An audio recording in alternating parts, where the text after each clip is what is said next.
જય મહારાજ. સામાજિક વિજ્ઞાનના આગળના પ્રકરણમાં બરાબર, અને આ પ્રકરણ જીઓગ્રાફી એટલે કે ભૂગોળ સંબંધિત પ્રકરણ છે.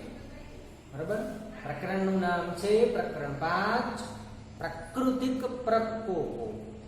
બરાબર, પ્રાકૃતિક એટલે કુદરતી વસ્તુ, આપણી આસપાસ જે કંઈ પણ જોવા મળે છે.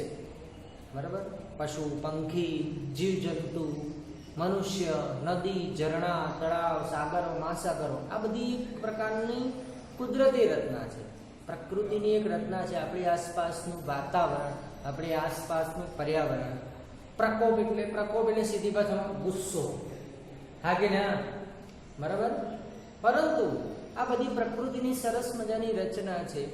અને પાણી પવન, બરાબર, પાણી પવન અને વાતાવરણમાં કંઈક ફેરફાર થાય, હા કે ના? એટલે આ પ્રકૃતિ ઘણીવાર અત્યંત વિકરાળ અને રૌદ્ર સ્વરૂપ ધારણ કરે છે. તેને પ્રાકૃતિક પ્રકોપ કહેવામાં આવે છે. તો માનવ જીવન ક્રમાનુસાર ચાલતું હોય અને અચાનક કોઈ દુર્ઘટના બને તો માનવ જીવનની સમતુલા ખોરવાઈ જાય છે અને મુશ્કેલીમાં મુકાઈ જાય છે. જ્યારે આવી દુર્ઘટના બને ત્યારે પ્રાકૃતિક પ્રકોપો કે આપત્તિ કહેવાય છે. સમજણ પડી ગઈ? અત્યારે પણ એક પ્રાકૃતિક પ્રકોપ જ ચાલી રહ્યો છે, બરાબર, જેનો આપણે બધા સામનો કરી રહ્યા છે, હા કે ના? અને હજુ પણ સક્ષમ છે આ પ્રાકૃતિક પ્રકોપ સામે લડવા માટે. તો આ પ્રાકૃતિક પ્રકોપના કારણે આપણું જે બરાબર રેગ્યુલર જીવન હતું, બરાબર, દૈનિક જીવન શૈલીમાં ઘણા બધા ફેરફારો થાય છે. તો આ પ્રાકૃતિક પ્રકોપો આપત્તિ બે પ્રકારની હોય, કુદરતી આપત્તિ હોય, બીજી માનવ સર્જિત આપત્તિ. કુદરતી આપત્તિમાં પણ પાછા બે પ્રકાર પડે છે કે ભાઈ જેની આગાહી કરી શકાય, જેમ કે પૂર, વાવાઝોડું, દુષ્કાળ, સુનામી. બરાબર, આ બધી ઘટનાઓનો આપણે પ્રકરણમાં અભ્યાસ કરવાનો છે. અને કેટલીક કુદરતી આપત્તિઓ એવી હોય છે કે જેનું તમે પૂર્વાનુમાન કરી શકતા નથી, જેમ કે ધરતીકંપ, જ્વાળામુખી ફાટવું, જંગલમાં લાગતી આગ, જેને ફોરેસ્ટ ફાયર કહેવામાં આવે છે. બરાબર, કેટલીક આપત્તિઓ જે હોય છે માનવ સર્જિત, જેમ કે આગ લાગવી. બરાબર, આ કુદરતી રીતે આગ લાગે છે, પણ આ મનુષ્ય દ્વારા. બરાબર, ફેક્ટરીમાં કોઈ આગ લાગે, ઉદ્યોગોમાં અકસ્માત થાય, હુલ્લડ થાય. બરાબર, બે જૂથના, બરાબર, બે ધર્મના લોકો જ્યારે એમની વચ્ચે અથડામણ થાય, હા કે ના? તેને હુલ્લડ કહેવામાં આવે છે, યુદ્ધ કે બોમ્બ વિસ્ફોટ. તો આ બધી જે છે માનવ સર્જિત આપત્તિ છે. હવે પૃથ્વીના થતા આંતરિક ફેરફાર, પૃથ્વીની અંદર, બરાબર, પૃથ્વીનો પોપડો 3 પ્રકારનો બનેલો છે, હા કે ના? એક સૌથી અંદરનું પડ છે, સૌથી અંદરનું પડ છે, હા કે ના? બરાબર, તો પૃથ્વી સૌથી અંદરનું પડ છે, એકદમ સખત છે. એના પછી જે બીજા નંબરે આવતું પડ છે ને, ત્યાં ખૂબ જ ગરમી અને દબાણ છે, હા કે ના? એટલે ત્યાં ખડકો પીગળેલા સ્વરૂપમાં, લાવાના સ્વરૂપમાં, મેગ્માના સ્વરૂપમાં જોવા મળે છે. અને સૌથી ઉપલું પડ, જેને આપણે પૃથ્વીના પોપડા તરીકે ઓળખીએ છીએ. તો પૃથ્વીમાં થતા આંતરિક ફેરફારને કારણે ભૂકંપ, જ્વાળામુખી ફાટવો કે સુનામીની ઘટનાઓ સર્જાય છે. જ્યારે બાહ્ય ફેરફારોને કારણે પૂર, અતિવૃષ્ટિ, અનાવૃષ્ટિ, વાવાઝોડું અને દાવાનળ જેવી ઘટનાઓ સર્જાય છે. આના ઉપરથી પરીક્ષામાં પ્રશ્ન પછી પૂછાય કે ભાઈ આંતરિક ફેરફારને કારણે કઈ ઘટનાઓ સર્જાય? તો ભૂકંપ, જ્વાળામુખી ફાટવો કે સુનામી. અને બાહ્ય ફેરફારના કારણે કઈ ઘટનાઓ સર્જાય? બરાબર, પૂર, અતિવૃષ્ટિ, અનાવૃષ્ટિ, વાવાઝોડું અને દાવાનળ જેવી ઘટનાઓ સર્જાય છે. બરાબર, અને આ બધી ઘટનાઓમાં પ્રકૃતિ એક બહુ જ ભયંકર રૂપ ધારણ કરી લે છે, હા કે ના? જ્યારે કચ્છમાં, બરાબર, ભૂકંપ આવેલો હતો ત્યારે હું બરોડામાં હતો, હા કે ના? મારા હાથમાં ચાની કેટલી હતી અને હાથ એકદમ ધ્રુજવા માંડેલો. બરાબર, હવે કચ્છમાં કેટલી તીવ્રતાનો ભૂકંપ છે, મને વડોદરા સુધી આટલો અનુભવ થયો હતો. તો અમે બધા એક ખુલ્લા મેદાનમાં જતા રહ્યા હતા, હા કે ના? બરાબર, તો આવી દુર્ઘટના સર્જાય, બરાબર, ત્યારે મનુષ્ય ઘણી તકલીફમાં મુકાઈ જાય છે. પરંતુ સહિયારા પરિબળોને કારણે કચ્છ આજે ફરી ઊભું થઈ ગયું છે, બરાબર.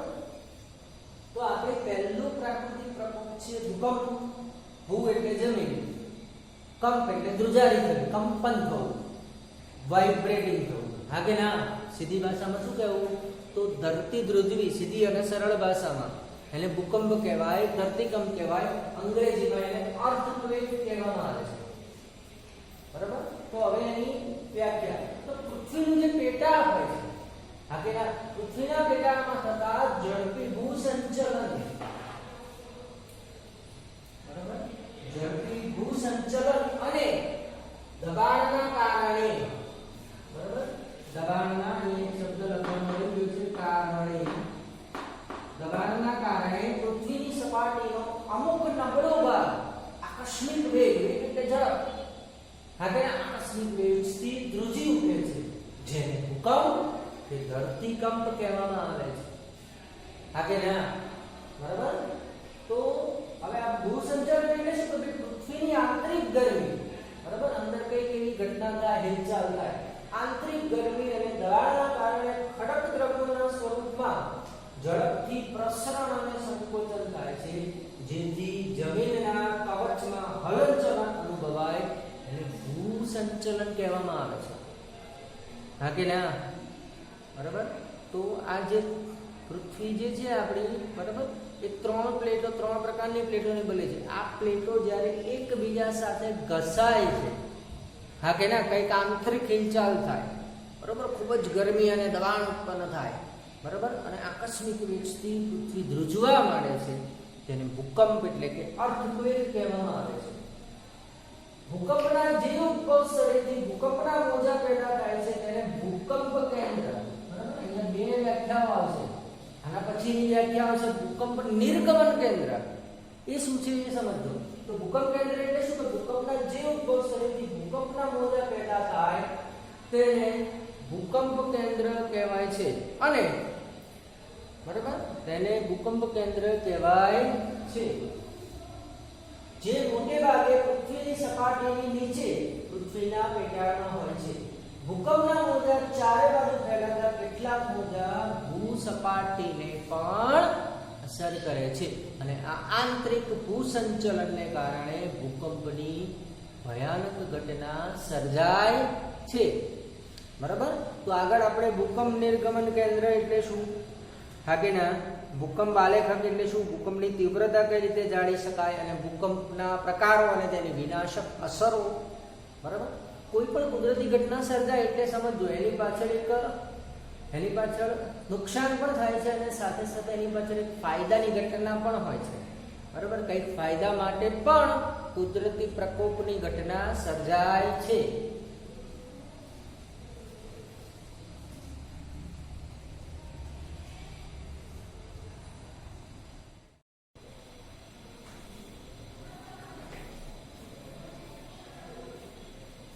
અગાઉના વિડીયોમાં આપણે, બરાબર, કે ભૂકંપના જે ઉદ્ભવ સ્થળેથી ભૂકંપના મોજા પેદા થાય છે અને ભૂકંપ કેન્દ્ર એટલે કે ફોકસ કહેવાય છે.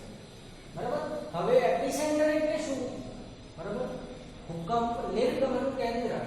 તો ભૂકંપ કેન્દ્રથી પૃથ્વીની સપાટી પર સૌથી નજીકના સ્થળે જ્યાં ભૂકંપના મોજા સૌપ્રથમ પહોંચતા હોય, ફરી ધ્યાનથી સાંભળો, ભૂકંપ કેન્દ્રથી પૃથ્વીની સપાટી પર સૌથી નજીકના સ્થળે જ્યાં ભૂકંપના મોજા સૌપ્રથમ પહોંચતા હોય તેને ભૂકંપ નિર્ગમન કેન્દ્ર એટલે કે ભૂકંપનું એપિસેન્ટર કહે છે.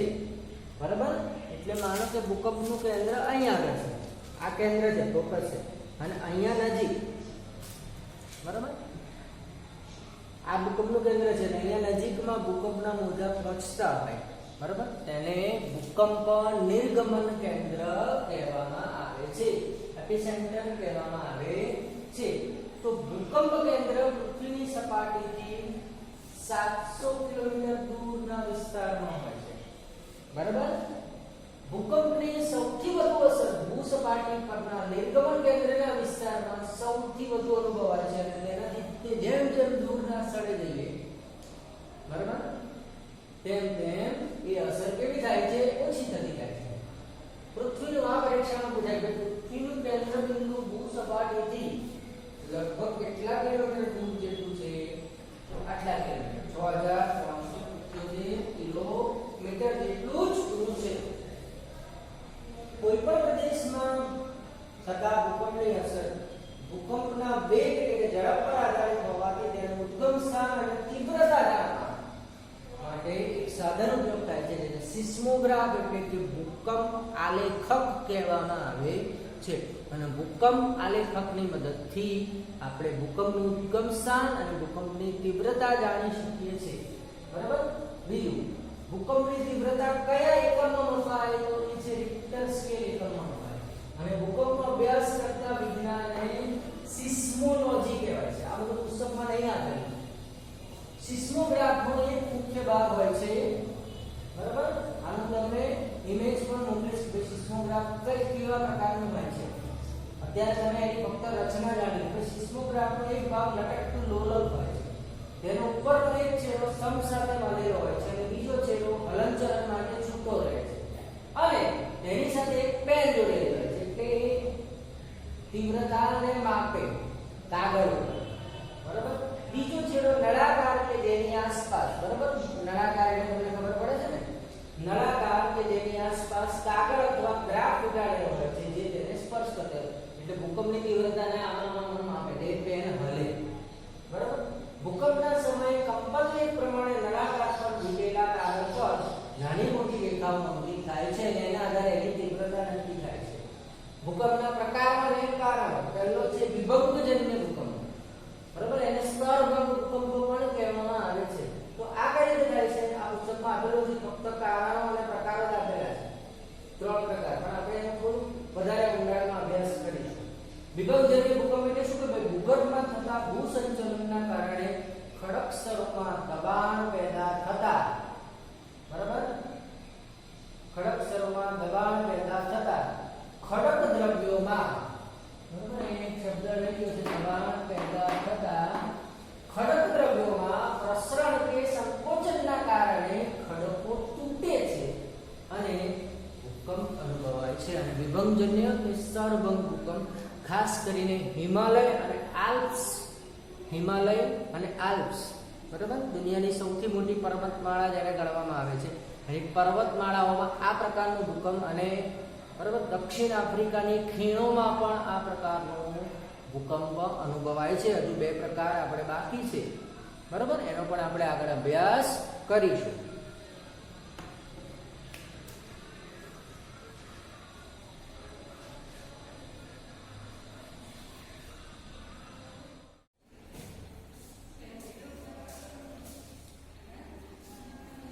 જય મહારાજ અગાઉના વિડીયોમાં આપણે ભૂકંપનો એક પ્રકાર શીખેલા કે ભાઈ વિભંગજન્ય ભૂકંપ બરાબર અથવા ભૂસ્તર ભૂકંપ પણ કહેવામાં આવે છે બીજો છે જ્વાળામુખીજન્ય ભૂકંપ તો પૃથ્વી પરના મોટાભાગના ભૂકંપો જ્વાળામુખી પ્રસ્ફોટનના કારણે થાય છે અને ઘન ગરમ મેઘવા પૃથ્વીના પેટાળના જે બીજું સ્તર છે બરાબર તો એ અત્યંત ખડક પીગળવાથી બનેલું લાવા રસનું સ્તર છે અને મેઘમાં બહાર નીકળવાનો પ્રયત્ન કરે છે જેથી જ્વાળામુખી પ્રસ્ફોટન થાય છે અને જ્વાળામુખની આસપાસના 150 થી 250 કિલોમીટરના વિસ્તારમાં જ્વાળામુખીની આસપાસનો 150 થી 250 કિલોમીટરનો વિસ્તાર છે એ વિસ્તારમાં ભૂકંપ થાય છે પછીનો જે ભૂકંપનો પ્રકાર છે ભૂસંતુલનજન્ય ભૂકંપ તો પૃથ્વીની સપાટીના ઊંચા ઉપસેલા ભાગો અને નીચે દર્શાવેલા ભાગોની સંતુલિત પરિસ્થિતિ ખોરવાઈ જતા પુનઃસ્થાપન માટે ભૂગર્ભની ઊંડાઈએ મેગ્માનું સ્થળાંતર થાય છે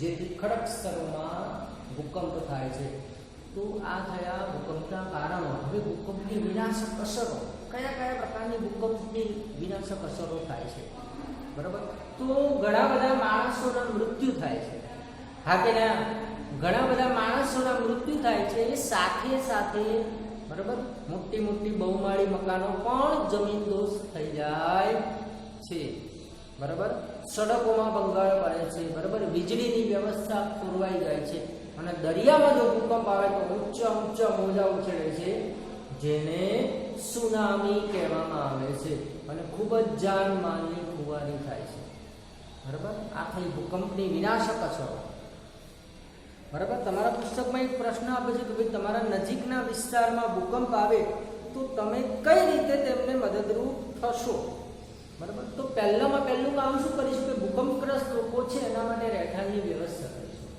બીજું અનાજ, કપડાં, દવાઓ, રસોઈ જેવી જીવન જરૂરિયાતની ચીજ વસ્તુ એમને પૂરી પાડીશ. ત્રીજું, જે બેઘર બનેલા લોકો છે એમના માટે સરકાર નવા મકાનના નિર્માણની વ્યવસ્થા કરે, બરાબર. તો એવું સરકારશ્રીના અધિકારીઓને અનુરોધ કરીશ અને મારા વિસ્તારના જે ધારાસભ્ય હશે અથવા તો સાંસદ હશે અથવા તો કોઈ એમએલએ હશે એને હું અનુરોધ કરીશ કે આ લોકોને મકાન બાંધી આપે.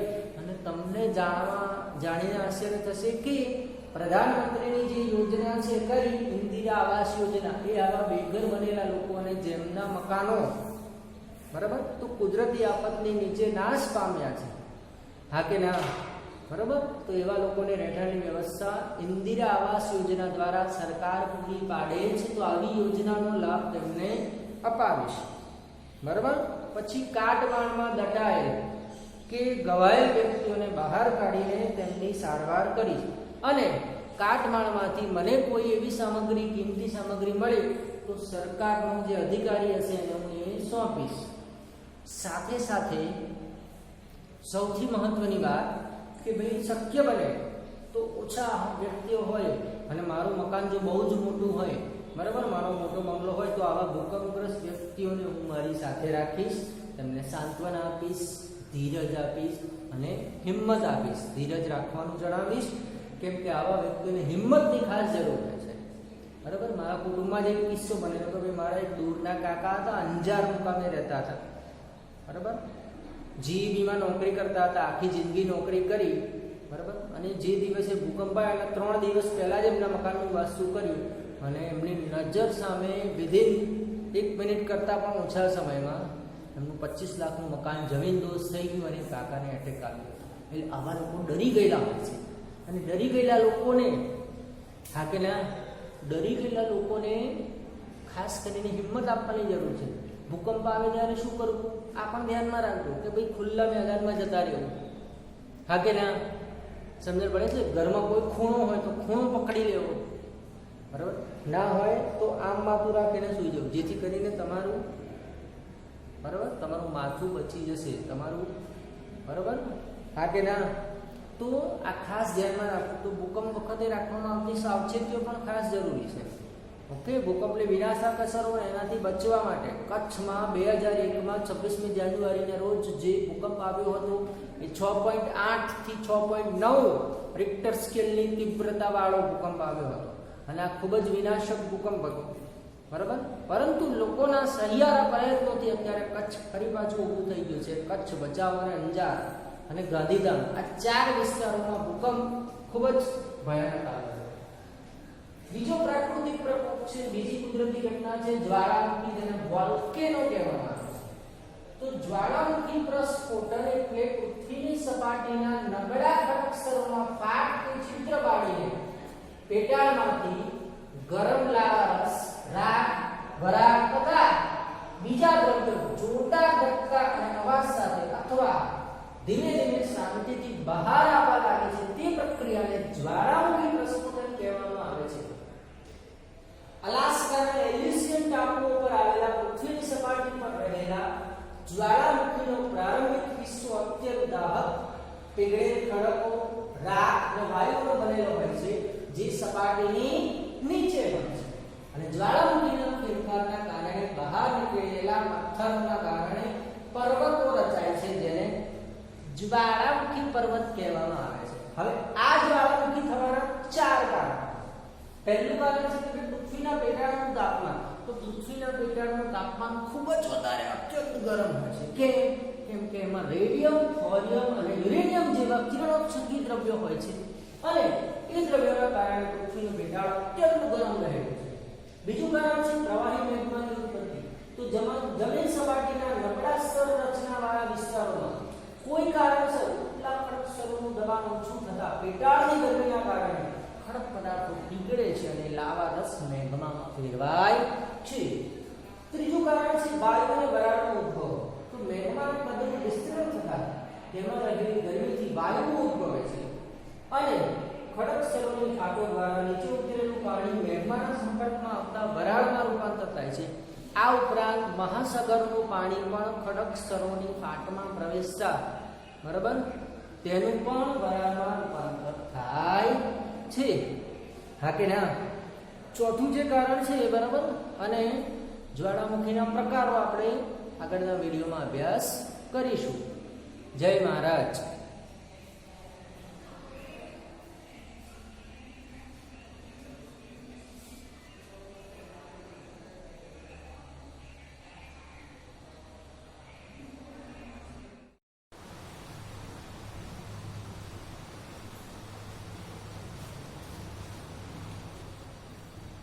તો જ્વાળામુખી ઉદ્ભવવાનું છેલ્લું કારણ છે કે મેઘમાનું ભૂસપાટી તરફનું વહન. આપણને ખબર છે કે પાણી કરતા વરાળ 1300 ગણી વધુ જગ્યા રોકે છે, અને પેટાળમાં રહેલી આ વરાળને પૂરતી જગ્યા ના મળતા તે બહાર આવવાનો પ્રયત્ન કરે છે અને પોતાની સાથે મેઘમા એટલે કે લાવારસને પણ ખેંચી લાવે છે, અને એ ધકેલાવાથી પોચા કરક સરોવરને તોડીને ધડાકા સાથે અથવા તો ધીમે ધીમે બહાર આવે છે. આ જ્વાળામુખી પદાર્થો નીચે પડતા શંકુ આકારના ઢગની રચના કરે છે. ઢગલાની જો વરાળ અને વાયુનું પ્રમાણ વધુ હોય અને ભૂસપાટી પર સાંકડું છિદ્ર હોય તો ભયંકર વિસ્ફોટ થાય છે, પણ વાયુનું અને વરાળનું પ્રમાણ ઓછું હોય તો ભૂસપાટીની પાટમાંથી ધીમે ધીમે પ્રસ્ફુટન થાય અને લાવા ધીમે ધીમે બહાર પથરાય છે. બરાબર. પછી આ જે નામ છે એ જ્વાળામુખીનું નામ છે માઉન્ટ એટના. બરાબર. વિશ્વમાં સૌથી ઊંચો જ્વાળામુખી એટલે કહેવામાં આવે છે ટ્રોમ્બોલિન. બરાબર. એના વિસ્ફોટો નિહાળનાર અને વિસુવિયસ આ પણ એક જ્વાળામુખીનું નામ છે. બરાબર. વિસુવિયસના મુખની મુલાકાત લઈ પૃથ્વી પરના મંતવ્યો પ્રકાશિત કરનાર એક વ્યક્તિ હતો, એનું નામ હતું કિર્ચર. અને એને જ્વાળામુખીની જે કેન્દ્રીય આગ માટે છે એના માટે સલ્ફર, બિટ્યુમિન અને કોલસો સળગવા જેવા જુદા જુદા કારણો દર્શાવ્યા હતા. બરાબર. હવે જ્વાળામુખીના પ્રકાર. એક પહેલો પ્રકાર છે સક્રિય જ્વાળામુખી. તો સક્રિય જ્વાળામુખી કોને કહેવાય? કે જ્યાંથી બરાબર જ્વાળામુખીના મુખમાંથી લાવારસ, રાખ, વરાળ, વાયુ અને ધડાકા થવાનું ચાલુ જ હોય એને સક્રિય જ્વાળામુખી. જેમ કે ઇટલીનો કોટના જ્વાળામુખી. બરાબર. તમારા પુસ્તકમાં પણ ઉદાહરણ આપેલું છે. સુષુપ્ત જ્વાળામુખી એટલે વર્ષો સુધી શાંત રહેલો જ્વાળામુખી અચાનક પ્રસ્ફોટન પામે. બરાબર. અચાનક ધડાકા સાથે ફૂટે અને એમાંથી વિવિધ પદાર્થો બહાર આવે એને સુષુપ્ત જ્વાળામુખી. જાપાનનો ફ્યુજિયામા જ્વાળામુખી. પછી છે મૃત જ્વાળામુખી. તો આપણી બાજુનો દેશ છે મ્યાનમાર. બરાબર. મૃત જ્વાળામુખી એટલે શું? કે એકવાર નિષ્ક્રિય થઈ ગયેલો જ્વાળામુખી. હા કે ના? અને એ જ્વાળામુખીમાં બરાબર એ જ્વાળામુખીમાં પાણી ભરાઈ ગયું હોય અને એનું સરોવર બની ગયું હોય અને ભવિષ્યમાં એ જ્વાળામુખી ફાટવાની સંભાવના ક્યારે પણ ના હોય એને મૃત જ્વાળામુખી કહે છે. દાખલા તરીકે મ્યાનમારનું માઉન્ટ પોપા જ્વાળામુખી. બરાબર. તો આ જ્વાળામુખીના પ્રકાર છે. બરાબર. આમ તો વિશ્વમાં ઘણા બધા જ્વાળામુખીઓ આવેલા છે, પણ ભારતમાં માત્ર એક જ જગ્યા પર આ પરીક્ષામાં પૂછાય અંદમાન અને નિકોબાર. અંદમાન અને નિકોબાર દ્વીપ સમૂહમાં માત્ર એક જ જગ્યાએ જ્વાળામુખી આવેલો છે, અને જ્વાળામુખીનો વિસ્ફોટ જે પ્રદેશમાં થયો હોય તેની આસપાસના વિસ્તારોમાં ભયંકર જાનહાનિ સર્જાય છે. જ્વાળામુખીની વિનાશક અસરો કઈ ગઈ છે? તો જ્વાળામુખી પ્રસ્ફોટન જો દરિયામાં થાય બરાબર તો દરિયામાં ભયંકર સુનામી સર્જાય છે અને આસપાસના વિસ્તારમાં બરાબર ઘણી બધી જાનહાનિ સર્જાય છે. આ ઉપરાંત કાર્બન ડાયોક્સાઇડ અને સલ્ફર ડાયોક્સાઇડ વાયુઓ બરાબર અને કેટલાક હાનિકારક દ્રવ્યો પણ વાતાવરણમાં ભળે છે, જેને કારણે પણ વાતાવરણ પ્રદૂષિત થાય છે. સાથે સાથે દરિયામાં જ્વાળામુખી પ્રસ્ફોટનને કારણે દરિયાઈ જીવોનો નાશ થાય છે. બરાબર. અને આ જે રાખ છે હા કે ના? બરાબર. આ રાખ વાતાવરણમાં પણ ભળે છે. બરાબર. અને એ વાતાવરણમાં ભળતા બરાબર એ વાતાવરણમાં ભળે છે એટલા માટે હવાઈ બરાબર જે એરોપ્લેનની જે સફર હોય છે બરાબર એ હવાઈ પરિવહન વ્યવસ્થામાં બરાબર થોડીક મુશ્કેલીઓ પણ ઉદ્ભવે છે. તો આ થઈ જ્વાળામુખીની વિનાશક અસર. બરાબર. પણ જ્વાળામુખી વધુ ફાયદાકારક છે, જે તમારા પુસ્તકમાં પણ આપેલું છે. બરાબર. એમાંથી મેં બે ત્રણ અહીંયા લખેલા છે. જ્વાળામુખીના ફાયદા કયા? તો લાવા પથરાતા જમીન બળવું કરે છે. દાખલા તરીકે જાવા અને સુમાત્રાની લાવાવાળી જમીન બરાબર અને એમાં જ સારો અને ઉત્કૃષ્ટ પાક મેળવી શકાય છે. આપણા ગુજરાતમાં પણ આપણો જે દક્ષિણ ગુજરાતનો ભાગ છે ત્યાં કાળી જમીન જોવા મળે છે. તો એની પાછળનું કારણ પણ જ્વાળામુખી પ્રસ્ફોટન છે. હા કે ના? બરાબર. બીજું છે જ્વાળામુખીના ડોળાઓ પરની પોટાશિયમ માટીમાં ખેતી કરીને ખેડૂતો મબલક. પોટાશ એટલે શું? પોટેશિયમ. પોટેશિયમ એટલે એની સંજ્ઞા છે કે. બરાબર, આપણે વિજ્ઞાનમાં શીખ્યા. તો આ પોટાશિયમ માટીમાં ખેતી કરીને ખેડૂતો ખૂબ જ ઘણો બધો પાક મેળવે છે. જ્વાળામુખીના વિસ્તારના ગરમ પાણીના જરામાં જંતુનાશક દ્રવ્ય હોવાથી તે પાણી ચામડીના દર્દીઓ માટે આશીર્વાદરૂપ છે અને આવા પાણીથી સ્નાન કરવાથી ચામડીનો કોઈ પણ પ્રકારનો રોગ થતો નથી. દાખલા તરીકે ટુવા ટીંબાના ગરમ પાણીના જરા અને લસુંદરાના ગરમ પાણીના જરા. બરાબર. તો આ ગરમ પાણીના જરા ચામડીના દર્દીઓ માટે આશીર્વાદરૂપ છે. જ્વાળામુખીના કારણે પારો, એન્ટીમની, સીસુ, જસર, ટંગસ્ટન અને કલાઈ વગેરે જેવી ધાતુમય ખનિજો ભૂસપાટીથી થોડીક ઊંડાઈએ પ્રાપ્ત થાય છે. અને આ જ્વાળામુખીના બરાબર સાથે સાથે બીજા પણ કેટલાક ફાયદાઓ છે કે ભાઈ જ્વાળામુખીની નળીમાં આ જે લાવા રસ છે, લાવા રસ ઠરતા અને કાર્બન ઉપર દબાણ આવતા આપણને તેમાંથી શું પ્રાપ્ત થાય છે? ખૂબ જ કિંમતી ખનિજ હીરો. હા કે ના? હીરાઓ પ્રાપ્ત થાય છે. અને જ્વાળામુખીમાંથી ફેંકાતા જે વિખંડિત ખડક, બરાબર, વિખંડિત ખડકો છે એ ખડક પદાર્થોમાંના નાના પથ્થરો લાપીલી તરીકે ઓળખાય છે. બરાબર, ફરી ધ્યાનથી સાંભળજો. જ્વાળામુખીમાંથી ફેંકાતા વિખંડિત ખડકના પથ્થરોમાં, બરાબર, વિખંડિત ખડક પથ્થરોમાંના, બરાબર, વિખંડિત ખડક છે એ ખડકના પદાર્થોમાંથી જે નાના પથ્થરો છે એ લાપીલી તરીકે ઓળખાય છે. આ પરીક્ષામાં પૂછાય. બરાબર. અને આ લાપીલીને તમે મનગમતો ઘાટ આપીને, બરાબર, તે ખૂબ જ ઉપયોગી પુરવાર થાય છે. બરાબર. અને એની ઘણી બધી રચનાઓ માર્કેટમાં પણ જોવા મળે છે. તો આનો તમે પુસ્તકમાં અભ્યાસ કરી લેજો. આ છે આપણા જ્વાળામુખીના ફાયદા.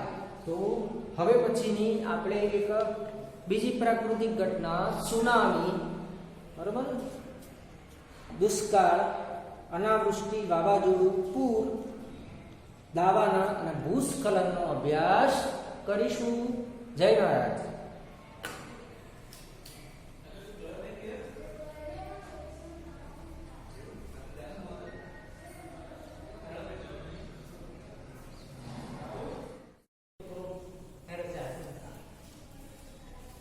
જય મહારાજ.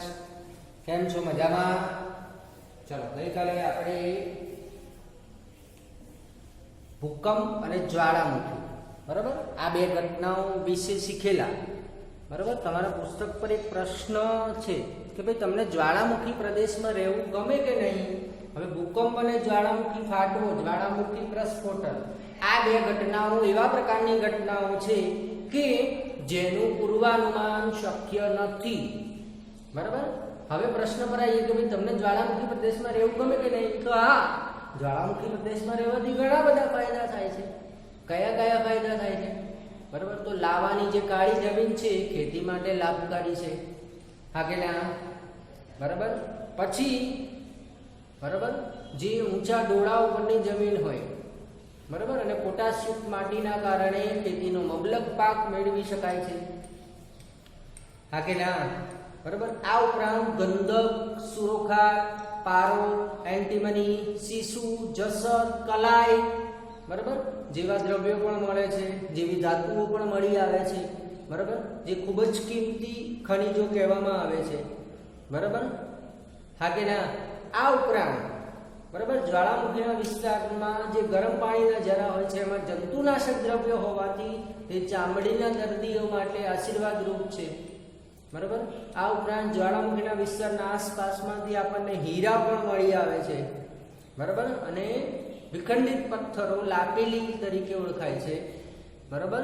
એ પણ મળી આવે છે અને મનગમતો ઢાળ આપી શકાય. માટે જ્વાળામુખી પ્રદેશમાં રહેવું ગમે કે ના ગમે? ગમે, ચોક્કસ.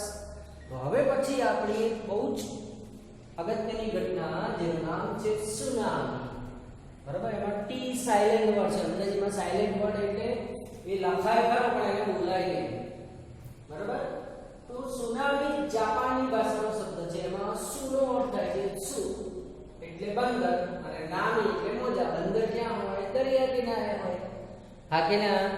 તો સમુદ્રના તળિયે આવેલ જ્વાળામુખી ફાટવાથી કે તળિયે ભૂકંપ થવાથી સમુદ્રની સપાટી પર ખૂબ જ શક્તિશાળી અને વિનાશક મોજા ઉત્પન્ન થાય છે.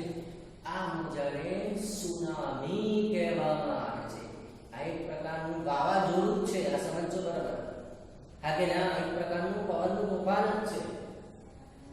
આ વિનાશક મોજા અને ખૂબ જ અસાધારણ લંબાઈના હોય છે.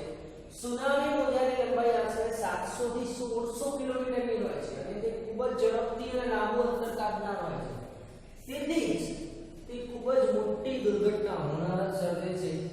જે 11 માર્ચ આ પરીક્ષામાં પૂછાય. બરાબર. તો ભાઈ જાપાનમાં કયા વર્ષમાં કઈ તારીખે સુનામી આવી હતી, જ્યારે મોટી હોનારત સર્જી હતી? તો 11 માર્ચ 2011. વંટોળ અને ઝંઝાવાત. ઝંઝાવાત એટલે વંટોળીઓ અથવા પવન, ખૂબ જ ઝડપથી ફૂંકાતો પવન. મોટા અને શક્તિશાળી મોજા ઉત્પન્ન થાય છે અને તોફાન શરૂ થયા બાદ એનો આકાર બદલાય છે તથા ઊંચી અને લાંબી તરંગ લંબાઈ. બરાબર. તરંગ લંબાઈ જેને અંગ્રેજીમાં વેવલેન્થ કહેવામાં આવે છે. બરાબર. આ ભૌતિક વિજ્ઞાનનો શબ્દ છે. બરાબર. તો તરંગની લંબાઈ, તરંગે કાપેલું અંતર, આગળના તરંગની લંબાઈ, એમાં બે ભાગ આવે છે. તમે ફિઝિક્સમાં વધારે શીખશો આમાં, પણ હું તમને એક જસ્ટ માહિતી આપી દઉં કે બે ક્રમિક અને બે ક્રમિક શૃંગ કે બે ક્રમિક ગર્ત વચ્ચેનું અંતર છે. બરાબર. એને તરંગ લંબાઈ, એનો સંકેત છે લામ્બડા.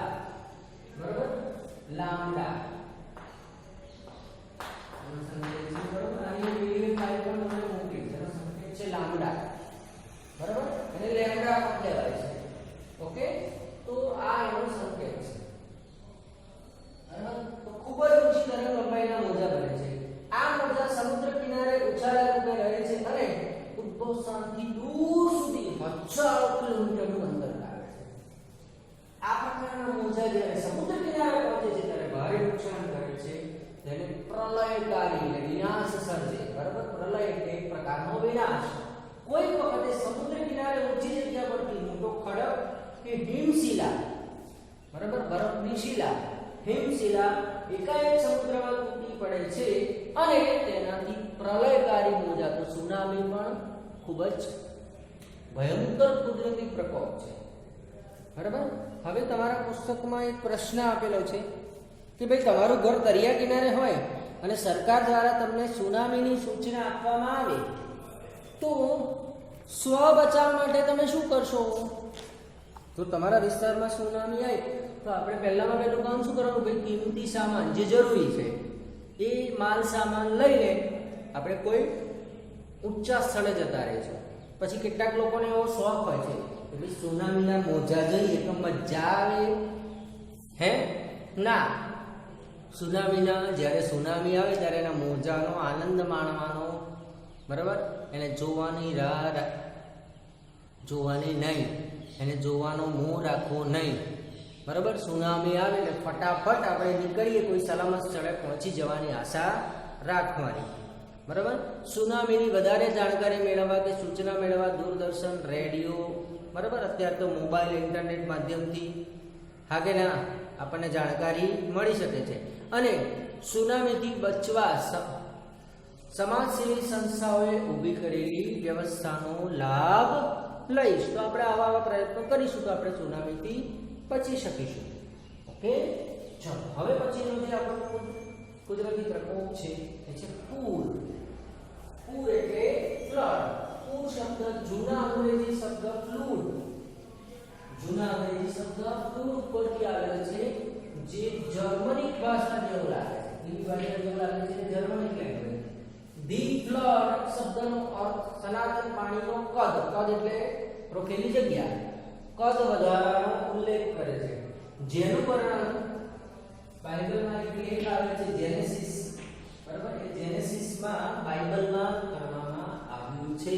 ધી ફ્લડ જ્યારે નદીની ક્ષમતા ઊંચી હોય અને તેના ઉપરથી પાણી વહેવા માંડે ત્યારે તે માર્ગથી અન્ય દિશામાં કે બાકી ચૂકી વહેવા માંડે છે, જેના કારણે તે કિનારાના રહેણાંકો અને વ્યવસાયોને નુકસાન કરે છે.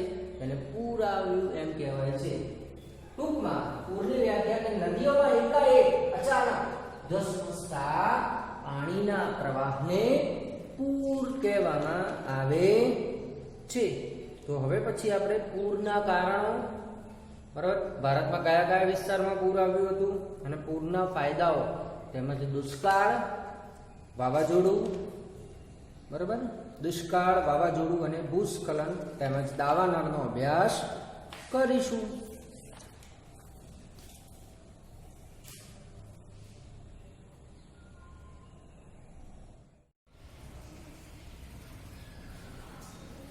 નદીમાં અચાનક ધસમસતો પાણીનો પ્રવાહ એટલે પૂર ફ્લૂડ શબ્દ ઉપરથી ઉતરી આવ્યો છે, બરાબર, અને ધ ફ્લડ એટલે કે પાણીનો કદનો વધારો, અને એનો જેનેસિસમાં બાઇબલનો ઉલ્લેખ કરવામાં આવ્યો છે.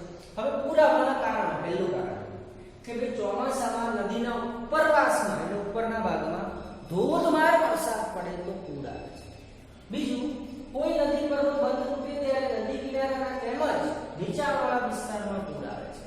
હવે આ પૂરના બે પ્રકાર હોય, એક ધીમો પ્રકાર અને ઝડપી પ્રકાર. તો ધીમો પ્રકાર કોને કહેવાય? કે ભારે પવનના કારણે ભારે વરસાદ પડતા ઉદ્ભવતું પૂર અને નદીના પૂરનો, બરાબર, એ નદીના પૂરનો કયો પ્રકાર? ધીમો પ્રકાર.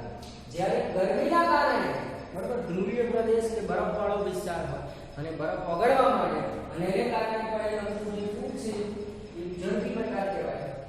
આ ઉપરાંત પૂરના બીજા ઘણા બધા પ્રકાર પણ છે. પહેલું છે ખાડી પૂર. ખાડી પૂર એટલે તોફાની પવનના કારણે દરિયાઈ મોજાના મિશ્રણથી ઉદ્ભવતું પૂર. દરિયાઈ પૂર કોને કહેવાય? ભારે દરિયાઈ તોફાન કે અન્ય પરિબળોથી ઉદ્ભવતું પૂર. વિનાશકારી પૂર કોને કહેવાય? ડેમ તૂટવાથી કે અન્ય નુકસાનકારક પરિબળના કારણે ઉદ્ભવતું પૂર. કાદવવાળું પૂર કોને કહેવાય? પાકની જમીનનું ધોવાણ થવાથી ઉદ્ભવતું પૂર. તો આ બધા પૂરના અન્ય પ્રકારો છે. હવે પૂરની નુકસાન કરતા અસરો કઈ? કે ઘણા બધા મનુષ્યો અને પ્રાણીઓ મૃત્યુ પામે છે, બરાબર, વૃક્ષોના મૂળિયા ઉખડી જાય છે, પાકની જમીનને નુકસાન થાય છે, બરાબર, ઘણા બધા લોકોના મૃત્યુ થવાથી રોગચાળો ફેલાય છે. આ બધી પૂરની નુકસાનકારક અસરો છે. એની સાથે સાથે પૂરના બે મુખ્ય ફાયદાઓ છે કે પૂરના કારણે જમીન ફળદ્રુપ બને છે અને જમીન જો ખામીયુક્ત હોય તો તેમાં જરૂરી પોષક તત્વોની પૂર્તિ થાય છે, જરૂરી પોષક તત્વો પૂરા પાડે છે, બરાબર. પછી જે ઘટના છે પ્રાકૃતિક પ્રકોપ, દુષ્કાળ કે અનાવૃષ્ટિ, બરાબર. હા કે ના? દુષ્કાળ કે દુષ્કાળ કે અનાવૃષ્ટિ, બરાબર. હા કે ના? જેને ફેમાઇન પણ કહેવાય છે, અંગ્રેજીમાં ડ્રાઉટ પણ કહેવાય છે, બરાબર. કોઈ વિસ્તારમાં લાંબા સમય સુધી વરસાદ ના પડે, બરાબર, અને લાંબા સમય સુધી ખોરાક પાણીની અછત સર્જાય, બરાબર, વનસ્પતિ સુકાઈ જાય, પશુ પંખી મૃત્યુ પામે, હા કે ના? ઝાડપાન સુકાઈ જાય. આ જે ઘટના છે એને દુષ્કાળ કહેવામાં આવે છે. કોઈ ભાઈ વરસાદ ન આવવાથી ખોરાક પાણીની અછત સર્જાય અને જમીનમાં પાણી સુકાઈ જવાની ઘટનાને દુષ્કાળ, અંગ્રેજીમાં એને ફેમાઇન કહેવાય છે, બરાબર. દુષ્કાળની પરિસ્થિતિ ત્યારે સર્જાય છે જ્યારે કોઈ વિસ્તારમાં સરેરાશ વરસાદ કરતા 2-3 વર્ષ વરસાદ ના આવે કે ખૂબ જ ઓછો વરસાદ આવે. દુષ્કાળનું મુખ્ય કારણ છે વન નાબૂદીકરણ. જંગલોનો મનુષ્ય પોતાની જરૂરિયાતો સંતોષવા માટે નાશ કરી રહ્યો છે. વધુ પડતી ખેતીને કારણે પણ જમીનમાંથી પાણી અને ક્ષાર ઓછા થઈ રહ્યા છે. વધુ પડતી સિંચાઈના કારણે પણ, બરાબર, વધુ પડતી સિંચાઈ એટલે શું? પાક કે છોડને પાણી આપવાની ક્રિયા, જે તમે વિજ્ઞાનમાં પ્રથમ પ્રકરણ પાક ઉત્પાદન અને વ્યવસ્થાપન, બરાબર, ક્રોપ પ્રોડક્શન એન્ડ મેનેજમેન્ટમાં શીખ્યા હતા. તો પાક કે છોડને પાણી આપવા માટે વધુ પાણીની જરૂર પડે, બરાબર. એને કારણે પણ જમીનમાં પાણીનું સ્તર ધીમે ધીમે ઓછું થતું જાય છે અને દુષ્કાળ પડવાનો આ 3 મુખ્ય કારણો છે. દુષ્કાળ ના થાય એ માટેના ઉપાય: એક તો વરસાદી જે પાણી છે એનો સંગ્રહ કરવો જોઈએ. બીજો ઉપાય છે પાણીનો પુનઃ વપરાશ, ફરીથી વપરાશ, અને પાકની ફેરબદલી એટલે કઠોળનો પાક વાવીએ, બરાબર. આ પણ તમે વિજ્ઞાનમાં પ્રથમ પ્રકરણમાં શીખ્યા હશો. કઠોળનો પાક વાવીએ, પછી અનાજનો પાક વાવવાનો, પછી બીજો કોઈ પાક વાવવાનો. આ રીતે પાકની ફેરબદલી કરતા રહેશો એટલે પાક જમીનમાં પાકને જરૂરી પોષક તત્વો પ્રાપ્ત થશે.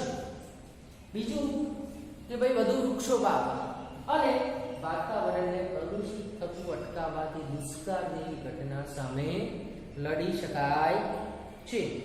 તો હવે પછી આપણે છેલ્લી 3 ઘટનાઓ, બરાબર, વાવાઝોડું, દાવાનળ અને ભૂસ્ખલન. સાથે સાથે તમારા પુસ્તકમાં, બરાબર, પેજ નંબર 26 તમે જોશો કે ભાઈ પૂર કયા કયા વિસ્તારમાં આવ્યું હતું, પૂર પ્રભાવિત વિસ્તાર. આ પણ પરીક્ષામાં પૂછાઈ શકે. હા કે ના?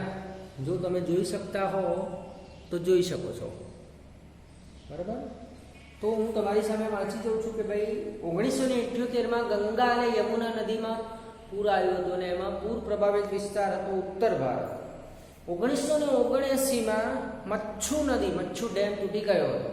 ડેમ તૂટવાને કારણે બહુ જ ભયાનક પૂર આવ્યું હતું. પણ આ ગુજરાતના ઇતિહાસનું સૌથી વિનાશક પૂર, બરાબર. આખું મોરબી ખલાસ છે.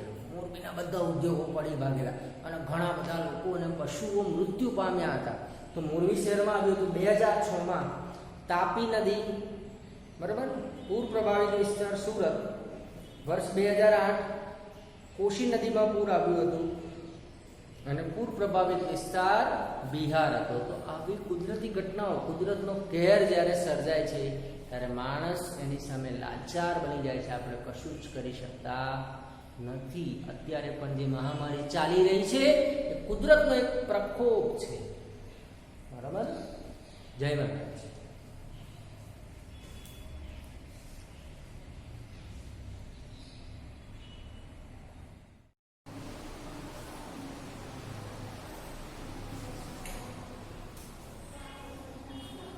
જય મહારાજ, કેમ છો?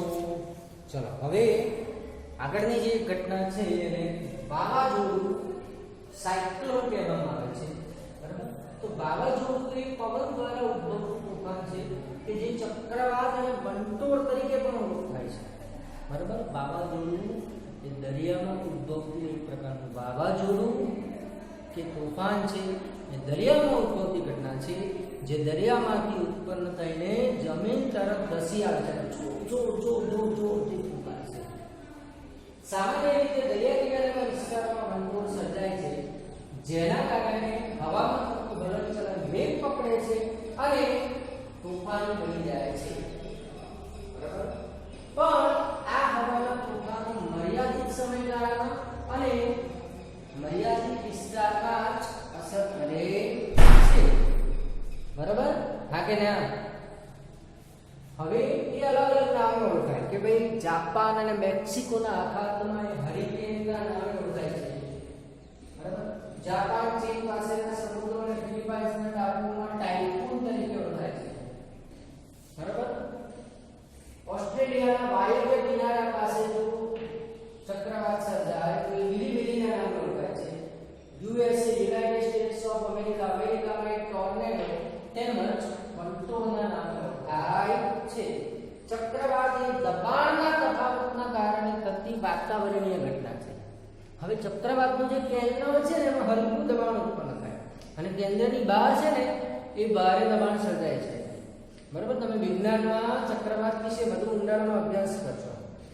હવે થાય છે શું કે જ્યારે બે ભિન્ન ભિન્ન તાપમાન ધરાવતા વાયુ પ્રવાહો એકબીજાની સામસામે આવી જાય, હવાના પ્રવાહો, ત્યારે એકબીજામાં બળવાને બદલે એકબીજા સાથે અથડાય છે અને કેન્દ્રમાં દબાણ ખૂબ જ ઘટી જાય અને ચક્રવાતની ઉત્પત્તિ થાય છે, બરાબર. તો પૃથ્વીની દળી ભ્રમણ ગતિના કારણે આ પવનો કેન્દ્રના હલકા દબાણથી ધરતી તરફ આવવાના કારણે ચક્રાવ લઈને જમીન સપાટીથી ઉપરની તરફ ઊંચે ચડે છે. તેને ચક્રવાત તરીકે ઓળખવામાં આવે છે, બરાબર. પવનો ઓછા દબાણ તરફ કેન્દ્રની દિશામાં ગતિ કરતા હોય છે હવે ચક્રવાતમાં પવનોની ગતિ જે હોય છે ઉત્તર ગોળાર્ધમાં ઘડિયાળના કાંટાની ફરવાની વિરુદ્ધ દિશા. ઘડિયાળનો કાંટો આમ ફરે 12 થી 12, બરાબર. અને આપણે પૃથ્વીના બે ભાગ પડે, ઉત્તર ગોળાર્ધ, દક્ષિણ ગોળાર્ધ, બરાબર. અને દક્ષિણ ગોળાર્ધમાં તેની દિશા ઘડિયાળના કાંટાની દિશામાં હોય છે અને ચક્રવાતથી ઘણી બધી ભારે વિનાશકતા સર્જાય છે. તો હવે પછી આપણી એક અગત્યની કુદરતી ઘટના છે જેનું નામ છે દાવાનળ, અંગ્રેજીમાં એને ફોરેસ્ટ ફાયર કહેવાય. કે જંગલોમાં વૃક્ષોના પરસ્પર ઘર્ષણ અથવા આકાશમાં પડતી વીજળીના કારણે કે બીજા કોઈ કારણે જંગલમાં આગ લાગે ત્યારે દાવાનળ કહેવામાં આવે છે. અને દાવાનળના કારણે વન્ય સંપત્તિને ખૂબ જ નુકસાન પહોંચે છે. ઉદાહરણ તરીકે અરાવલીના જંગલોમાં થયેલ દાવાનળ, બરાબર. તમે જંગલની મુલાકાતે ગયા હો અને તમે કોઈ, બરાબર, જેને બીડી કે સિગરેટ પીવાની ટેવ હોય અને દિવાસળે ફેંકી દીધું, એનાથી પણ જંગલમાં આગ વકરી શકે છે. ઉનાળામાં સૂકું ઘાસ અને સૂકા પાંદડા ભેગાને થઈને પણ આગ વકરી શકે છે. હા કે ના? વનસ્પતિમાંથી, બરાબર, હું તમને આના કારણોની એક PDF ફાઇલ મોકલીશ. વનસ્પતિમાંથી એક પ્રવાહી ઝરતું હોય છે અને પ્રવાહી એટલું બધું જ્વલનશીલ હોય છે એને કારણે પણ જંગલમાં આગ પકડી શકે છે અને એનાથી ઘણી બધી વન્ય સંપત્તિને નુકસાન થાય છે. માટે તમે એક વાત ધ્યાનમાં રાખજો કે જ્યારે તમે જંગલની મુલાકાત લેવા જાઓ, બરાબર, આ પછી આપણે કેમ્પ ફાયરની પ્રવૃત્તિ કરીએ છીએ. આજુબાજુ લાકડા સળગાવીને બધા ભેગા થઈને મસ્તી મજાક કરીએ, બરાબર. તો આપણે એ બધી પ્રવૃત્તિ કરીએ તો સંપૂર્ણપણે આગને ઓલવી નાખવાની, જેથી કરીને આવી ભયાનક દુર્ઘટના સર્જાઈને ખાસ કરીને ઓસ્ટ્રેલિયાના જંગલોમાં, ઓસ્ટ્રેલિયા દેશના જંગલોમાં દાવાનળની ઘટના વારંવાર સર્જાય છે, બરાબર. તો આ પાઠની છેલ્લી પ્રાકૃતિક ઘટના, બરાબર, જેને કહેવામાં આવે છે ભૂસ્ખલન, બરાબર. અંગ્રેજીમાં એને લેન્ડસ્લાઇડ અથવા લેન્ડસ્લીપ તરીકે ઓળખાય છે. કેટલીકવાર જમીન કે ભૂમિ પ્રદેશનો ઉપરનો ભાગ નીચે તરફ ખસી જાય તેને ભૂસ્ખલન, જમીન ખસી જવી એવું કહેવામાં આવે છે. તેને તે લેન્ડસ્લીપ તરીકે પણ ઓળખાય છે અને લેન્ડસ્લાઇડ પણ કહેવાય, લેન્ડસ્લીપ પણ કહેવાય, કે જેમાં પથ્થર પડવા, છીછરા કચરાનો પ્રવાહ અને જમીનનું હલનચલન, બરાબર, આ બધી જ ઘટનાઓને કારણે ભૂસ્ખલન થાય છે. પથ્થર પડવાને કારણે, બરાબર, છીછરા કચરાનો પ્રવાહ, જમીનનું હલનચલન જેવી વિશાળ શ્રેણીનો સમાવેશ થાય છે. આ એક ભૌગોલિક ઘટના છે જે અતટીય દરિયાઈ, અતટીય એટલે શું? કિનારાવાળા દરિયાઈ પ્રદેશો તેમજ તટીય પર્યાવરણ એટલે કિનારાવાળા પર્યાવરણીય વિસ્તારમાં થાય છે. અને ભૂસ્ખલન માટે પૃથ્વીનું ગુરુત્વાકર્ષણ બળ એ પ્રાથમિક ચાલક બળ છે, બરાબર. ભૂસ્ખલનના કારણો કયા કયા? હિમનદીઓ ઓગળવાથી, ધરતીકંપના કારણે ઢાળ અસ્થિર બનવાથી, ભૂકંપના કારણે, ભારે વરસાદના કારણે તેમજ જ્વાળામુખી ફાટવાથી પણ ભૂસ્ખલન સર્જાય છે, બરાબર.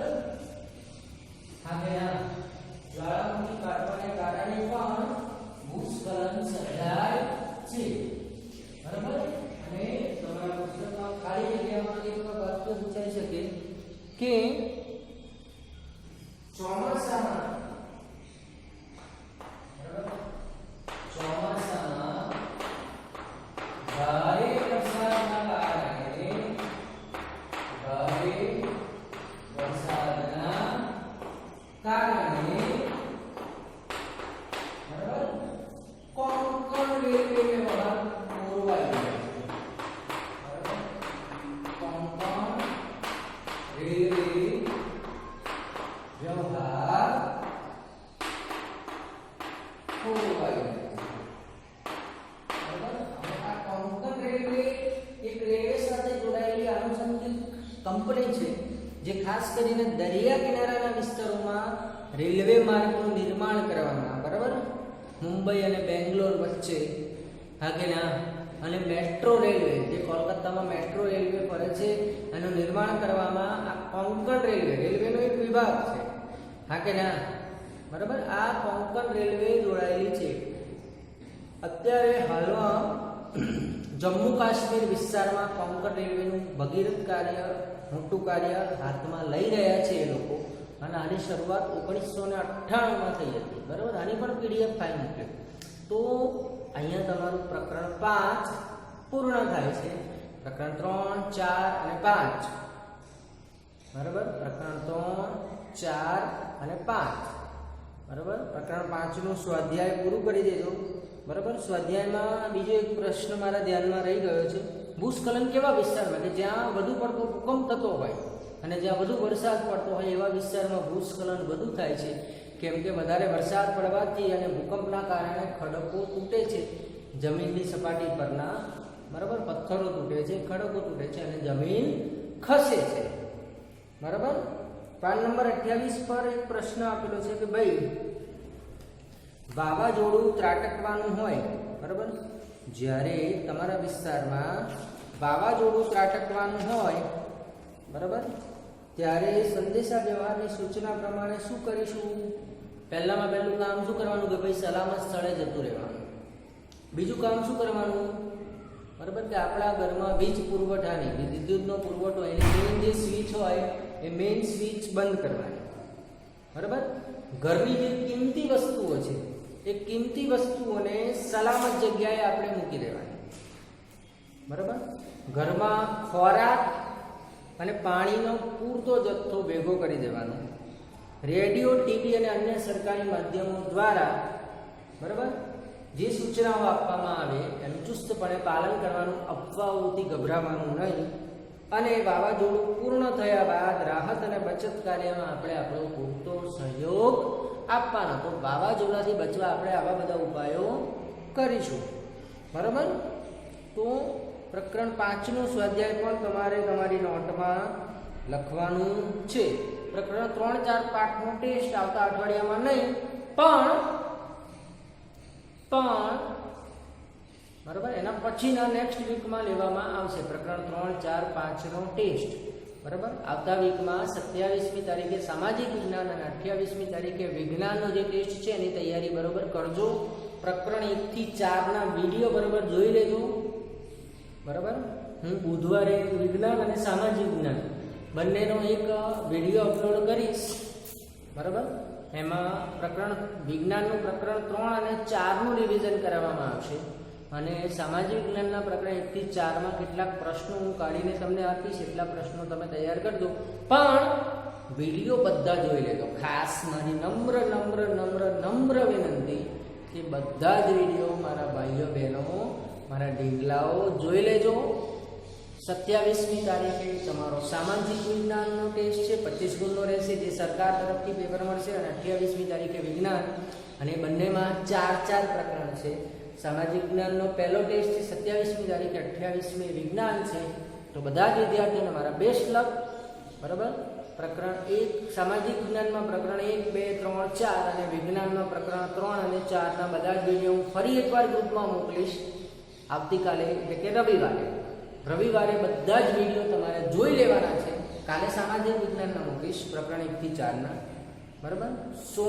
બુધવારે પ્રકરણ 3 અને 4 ના વિડીયો અને મારા પણ 2 વિડીયો બનાવેલા મોકલીશ. તો બધા જ વિદ્યાર્થીઓ પરીક્ષા માટે સતર્ક રહેજો, સજાગ રહેજો, બરાબર, અને સ્વસ્થ રહેજો એવી આશા રાખું છું. બધાને પરીક્ષા માટે બેસ્ટ લક.